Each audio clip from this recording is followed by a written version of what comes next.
Hello everyone. आज हम लोग बात करेंगे कुछ हमारे देश में जो हो रहा है, स्पेशली आम आदमी पार्टी से रिलेटेड, क्योंकि एक ऐसी पार्टी है जो हमारे बचपन में जब हम लोग कॉलेज की तैयारी कर रहे थे, कॉलेज जा रहे थे, उस समय पे काफ़ी बूम पे थी। दिल्ली में पहली बार सरकार बनाई थी और पूरा एजेंडा था सरकार बनाने का कि हमें एंटी करप्शन मूवमेंट में एंटी करप्शन एक सरकार, एक सरकारी छवि लेके चलना है। लेकिन उसमें बहुत बड़ा धक्का लगा है। अगर आप रीसेंट केस को फॉलो कर रहे हैं, अब ये सच्चाई कितनी है झूठ कितनी है वो हमें आगे पता चलेगा, बट अभी के लिए क्या है ये पूरा इशू, क्या इसमें लीगल चीज़ें इन्वॉल्व है, क्या इसका हिस्टोरिकल एंगल है, वो सारी बातें हम लोग आज के वीडियो में करने वाले हैं।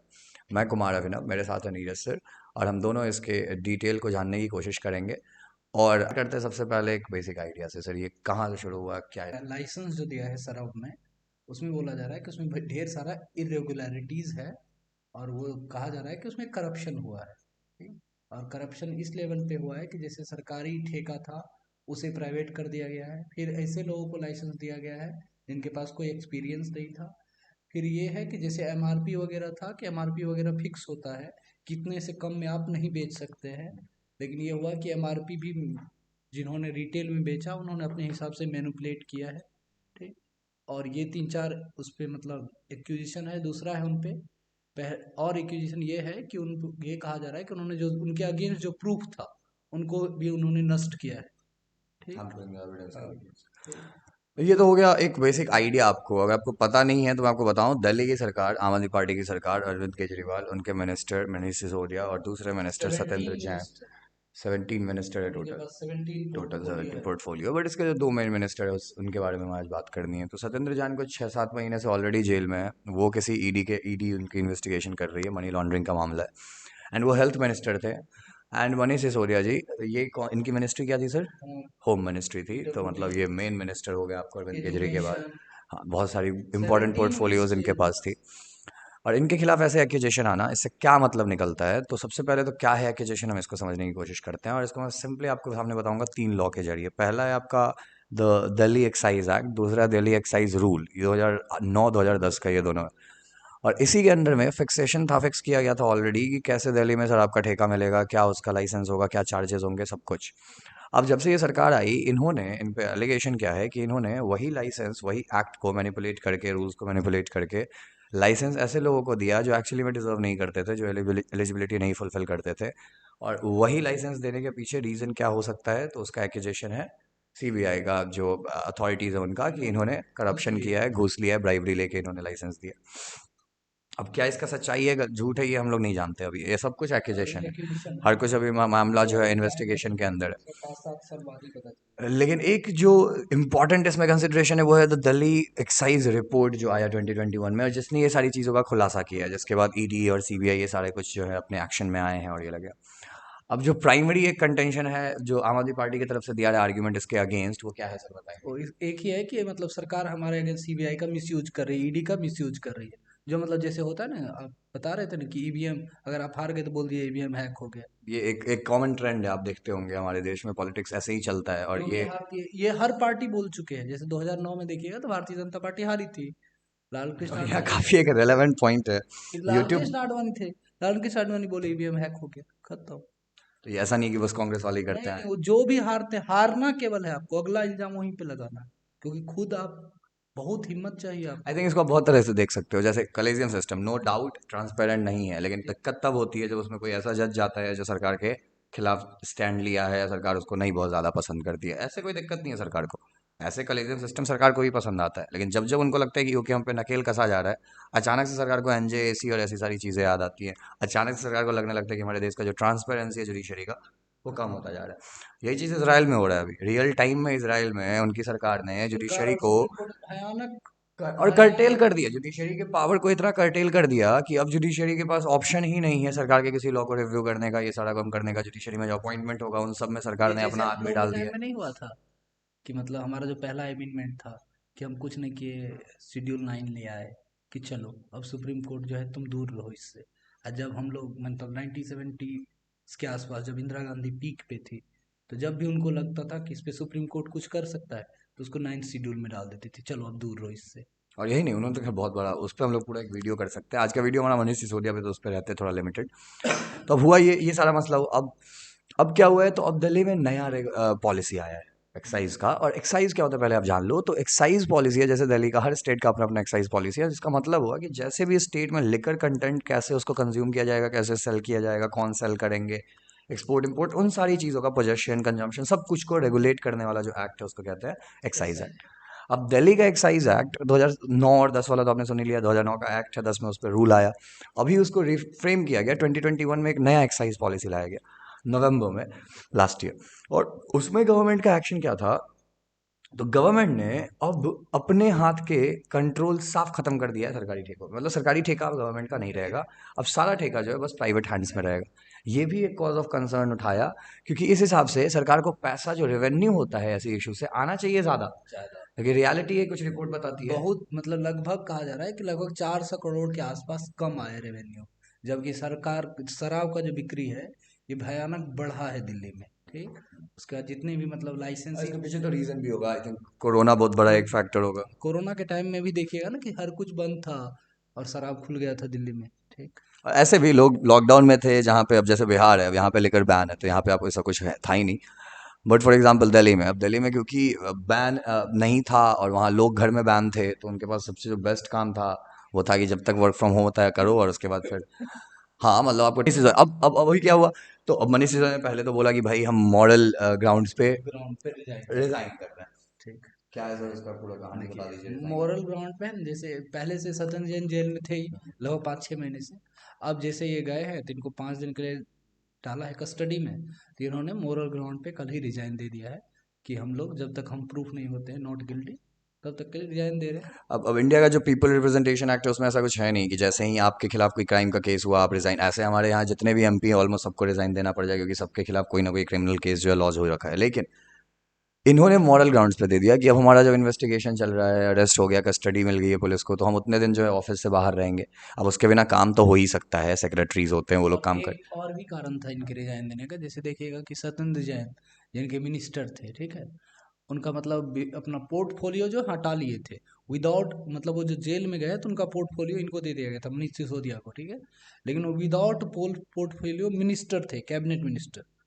ठीक, उस चक्कर में क्या हुआ कि उनको वीआईपी ट्रीटमेंट मिल रहा था तिहाड़ में और वीडियो लीक हो गया। तो उसके बाद, अच्छा, वही मसाज वाला वीडियो। हाँ, उसके बाद जग हसाई हो गया पूरा कि मतलब अब देखिए, कभी भी अब जब कंपेयर करिएगा बीजेपी को, आम आदमी पार्टी को, टीएमसी को, जेडीयू को, कांग्रेस को, तो आपको एक बात याद रखना है कि बाकी पार्टियों में, ऐसे आप ये भी बोल सकते हैं कि जेडीयू वगैरह भी जो है एक आंदोलन से आई थी, बहुत बड़े मूवमेंट से आई थी। नहीं, ठीक, अब वो लेकिन मूवमेंट का हम कोई असर लोग, नहीं दिखता है हाँ, उनके वो पार्टी लंबे में। टाइम हो गया है। अभी जो हम लोग हाल फिलहाल में जो मूवमेंट देखे आपको, अन्ना आंदोलन हमारे देखे, जनरेशन का आई थिंक अकेला मूवमेंट जो अकेला अभी तक मूवमेंट था ना, आंदोलन था, और सबको लग रहा था कि करप्शन हटेगा, ये लोग आएंगे नया कुछ करेंगे। ठीक, तो उसके बाद जब इन लोगों पे करप्शन का केस होता है, ठीक, तो आप देखिएगा कि जनरल लोग जो हैं, जो बेचारे को लगता था कि अब ठीक होगा धीरे धीरे, वो ज़्यादा डिप्रेस्ड होते हैं। और उन्हें मतलब जो, जिनको पॉलिटिक्स से कोई लेना देना नहीं है, ठीक, उन्हें भी बुरा लगता है कि इन लोग, मतलब ये लोग तो आए थे इसी काम के लिए ना, मतलब ये लोग जो लड़े थे ऐसा तो कोई था नहीं कि जिनका हाँ कोई 100%। बैकग्राउंड आई था। थिंक मुझे एक भैया मेरे याद आ रहे हैं, मतलब वो इतने पैशनेट थे आम आदमी पार्टी के लिए कि मुझे याद है उनसे मेरी लड़ाई हुई थी। 2014 का आया था सरकार में पहली बार। 27 सीट आया अब था देखिए, उनके भी, हाँ हाँ, वही ये वाला भी वही था। वाला टाइम। अब उस समय देखिए, ऑब्वियसली बीजेपी का क्रेज था, लग रहा था बीजेपी जीत जाएगा, जीत बीजेपी जाएगा, सबसे आम बड़ी आदमी पार्टी। पार्टी क्यों नहीं थी? और लेकिन तब भी पलटी मार दिया, और ऐसा पलटी मारा कि 27 सीट ले गया। 27 सीट वो भैया इतने खुश थे मेरे, मुझे आज भी याद है उनका, मतलब अचानक से पैशन इतना ज़्यादा हाई हो गया कि मतलब लड़ाई होते हुए एंड अप हुआ हर कुछ। आज भी वो आदमी आम आदमी पार्टी के लिए उतना ही बड़ा फैन है। वो जब भी उनका कुछ होता है, ऐसा कुछ बड़ा फंक्शन हो जाते हैं, दिल्ली विजिट करते हैं। बट उनको आज कितना धक्का लगा होगा कि जिस पार्टी को वो सपोर्ट करने के पीछे का मेन कंटेंशन था उसका कि हम करप्शन से नफरत करते हैं, हमें करप्शन नहीं चाहिए अपने देश में, जिस देश में उस समय वो युवा हुआ करते थे और करप्शन उनको सच में इम्पैक्ट करता था, आज उनको पता चल रहा है कि एक पार्टी जिस पे उनको भरोसा था वो भी शायद हो सकता है इसी चीज़ में लिप्त हो, तो इशू बहुत बड़ा इशू है। पहले देख सकते, इशू ये नहीं है। ठीक, मेन इशू ये है कि आप जो हैं, जैसे आप देखिएगा कि अरविंद केजरीवाल जी का शुरू से करियर यही है कि उन्होंने दूसरे पे इल्जाम लगाया। उनका कहना होता था कि रिजाइन दे दो, फिर इन्वेस्टिगेशन होगा। ठीक, तो इनका यही, जितेंद्र सिंह तोमर, जितने, हाँ, तोमर। खैर, तो अब क्या किया है इनके रिस्पांस में, इन्होंने पहले तो बोला कि हम छोड़ रहे हैं अपना मिनिस्ट्री, उस पे बन गई है वो आतिशी, और एक और बने हैं नेता आतिशी उनकी को जगह पे। शिक्षा तो ये भी की थी। हाँ हाँ। और अब क्या हुआ, तो इन्होंने फिर गया, ये लोग रिट पिटिशन फाइल किए हैं आर्टिकल 32 के अंदर सीधा सुप्रीम कोर्ट में। तो सुप्रीम कोर्ट ने इनको फटकार लगा दिया कि भैया आप पहले हाई कोर्ट हाई जाओ, कोर्ट। हाई कोर्ट का पहले रेमेडी लो, 226 के रास्ते अपनाओ, फिर आना आर्टिकल 32 में, तब सुप्रीम कोर्ट का रास्ता आपके लिए खुला रहेगा। ये मनीष सिसोदिया आई थिंक उन्होंने सोचा कि हम क्यों नहीं सीधा सुप्रीम कोर्ट का रास्ता अपना, जो उनको नहीं मिला ऑप्शन। अब आगे क्या?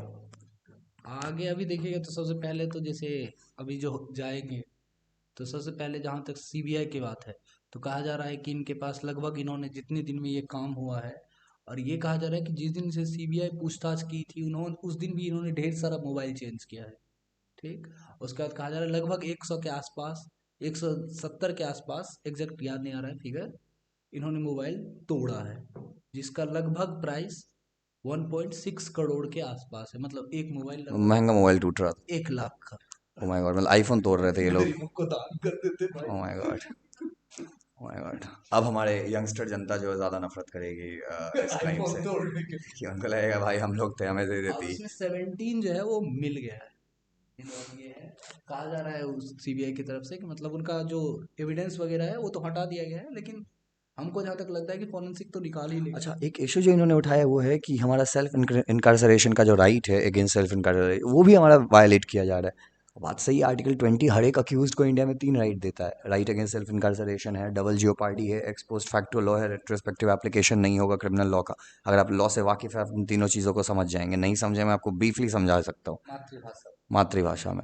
इनकार्सरेशन का मतलब हुआ, कोर्ट में आपको बोलने की जरूरत नहीं है, पुलिस वाले को बोलने की जरूरत नहीं कि हाँ मैंने क्राइम किया है, या हाँ हमको पता है वो डेड बॉडी कहाँ है, या हमको पता है कौन सा वेपन यूज किया था मैंने क्राइम करने में। ये सब आप छुपा सकते हैं, बट जस्टिस के लिए एक बैलेंस बिठाना होता है। तो बस आपकी राइट को सिक्योर नहीं किया जाएगा। रिस्ट्रिक्शन ये है कि अगर आपसे एविडेंस के तौर पे कुछ मांगा जाए, आपको सबूत के देना तौर पे, तो आपको देना होगा, नहीं तो इन्वेस्टिगेशन कैसे होगा? आप ये थोड़ी कह सकते हो कि हम नहीं बताएंगे कि हम क्राइम किए या नहीं किए हैं, इसलिए हम ये भी नहीं बताएंगे कि हमारा फिंगरप्रिंट क्या है, हमारा रेटिना स्कैन क्या है, हम कैसे दिखते हैं, हमारा फोटो नहीं खींच सकते।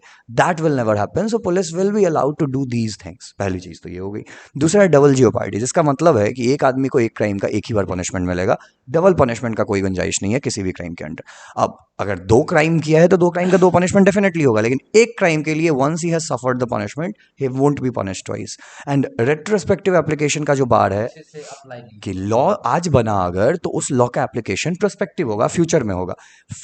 पास्ट के डेट में उसका एप्लीकेशन आप नहीं कर सकते। तो for a moment just imagine करिए, अभी के डेट में राइट, हमारा जो अटेम्प्ट टू सुइसाइड का क्राइम था वो नहीं है, वो डिक्रिमिनलाइज कर दिया गया। मान के चलिए हाउएवर कि कल हो के सरकार एक कानून लाती है जहां अटेम्प्ट टू सुइसाइड को फिर से, फिर से क्रिमिनल हो।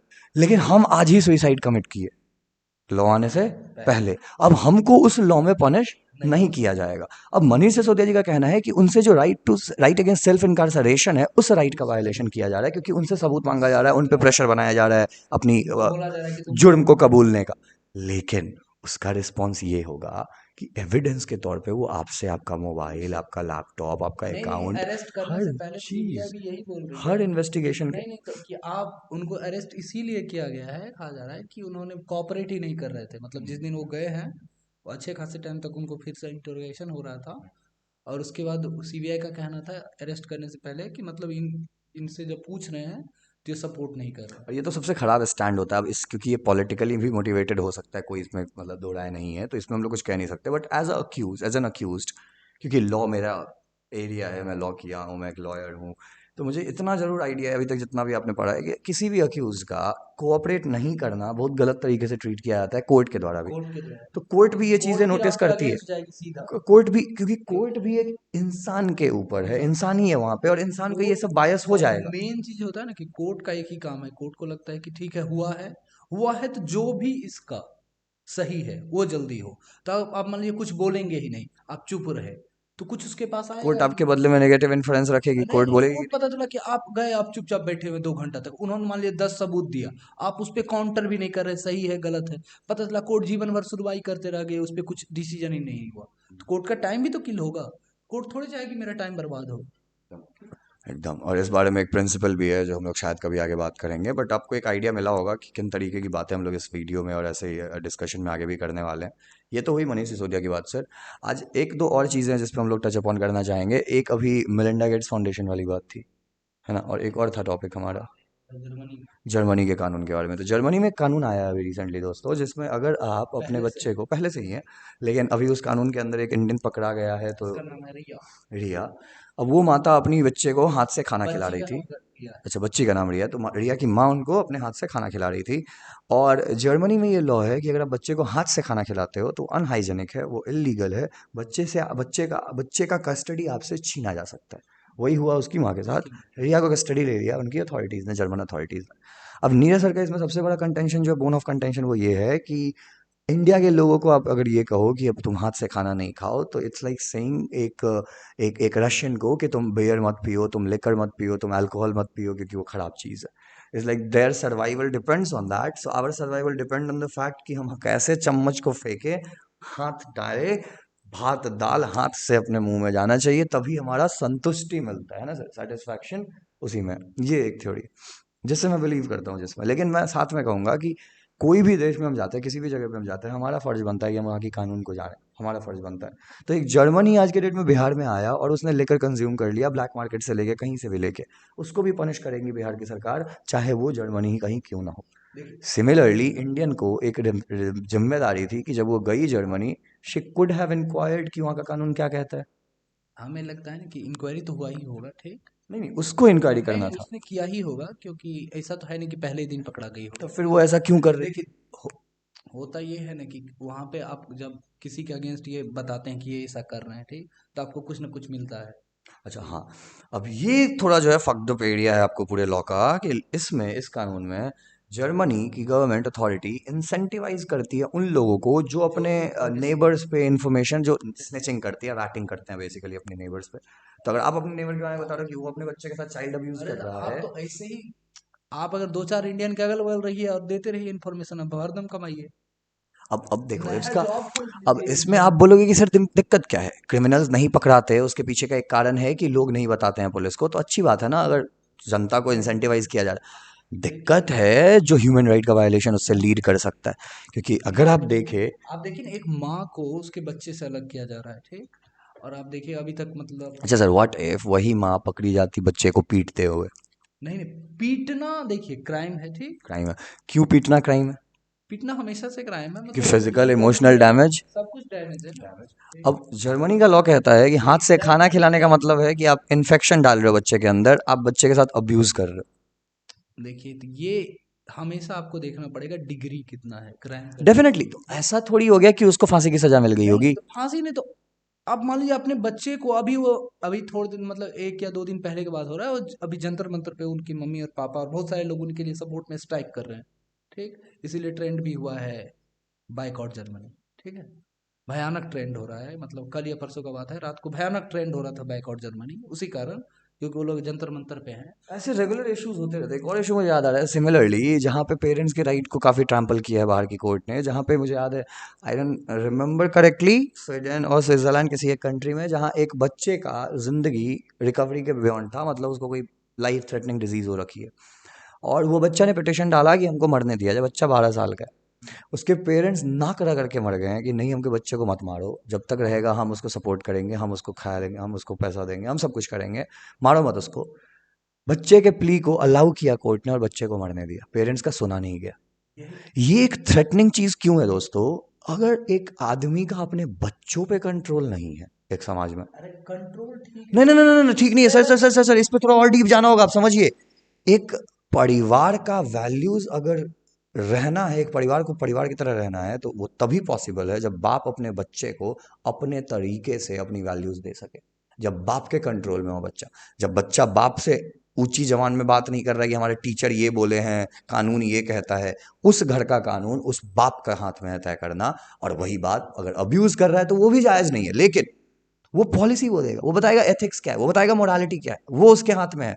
ये बाहर की सरकारें घर में घुसना शुरू कर रही है। हर ये चीज बाप की अथॉरिटी को खत्म करती है, माँ की अथॉरिटी को खत्म करती है। ऐसे भी बाप माँ के पास टाइम नहीं है, बाप जॉब कर रहा है, माँ जॉब कर रही है, बच्चा प्ले स्कूल में दिन भर उसको ट्रीट कर रहा है, वहाँ की टीचर्स, वहाँ के जो स्टाफ मेंबर्स हैं, तो बच्चे को दिन भर का जो आइडियोलॉजी उसका बन रहा है, वो बन रहा है घर के बाहर के कहीं से इन्फ्लुएंस होके। और इसीलिए इन सब राज्य में, इन सब स्टेट में, आपको देखिएगा, इन सब कंट्रीज में, एक्चुअली नॉट इन इंडिया, हालात बहुत खराब है सर। जो पारिवारिक कोहेजन होता है वो बहुत ज़्यादा खराब होता जा रहा है सरकार के इंटरफेरेंस के कारण। और ये हमें याद दिलाता है जॉर्ज ऑरवेल की बुक 1984 की।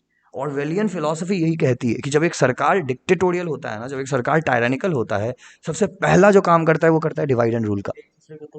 Divide and rule, that is like the best policy. तो जब आप जनता के बीच में कोहेजन नहीं रखने दोगे, हार्मनी नहीं रहने दोगे, जनता ऑलरेडी कमजोर है, और फिर आप उन पे चढ़ के उनको दबा सकते हो, उनसे जो चाहे मनवा सकते हो, जनता आपकी गुलाम हो जाएगी सर।